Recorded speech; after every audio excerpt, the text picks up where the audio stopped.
সর্বপ্রথমে নিলাম ডাল, তারপর নিলাম এই সালাদটা, এরপরে নিলাম স্বাদের মশলা এই জায়গায়, এরপরে নিলাম আমি মরিচের গুঁড়া, এরপর আমি নিলাম লবণ,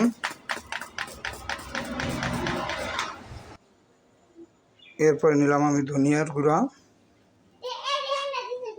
এই জায়গায়। এরপরে আমি সব কিছু একটা মিক্স করে নিতেছি চামিচ দিয়া।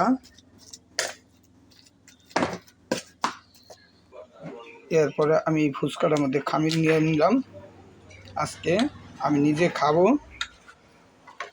এরপর একটু টক দিলাম, এখন খেয়ে দেখবো ফুচকাটা কীরকম হয়। এখন একটা মুড়ি বানাবো, এরপর আমি সালাদ দিব, এরপর আমি এই মশলাটা দিব, এই ডালটা দিব, এরপরে এই লবণটা দিব, এরপর আমি এই ডিমটা দিলাম। এখন এই মুড়িটা আমি আলুয়ে বানাইব। তো আজকে এই মুড়িটা বানাইলাম, এখন আমি নিজে খাবো, খায় দেখবো। প্রতি কাস্টমারই বলে যে আপনি জিনিস বানান, আপনি জিনিস কি খাননি। তো এই কারণে আজকে খাইয়ে আমি দেখাবো মানুষকে যে এই যে আমি খাইয়ে দেখাইতেছি নিজে। অনেক ভালো মুড়ি।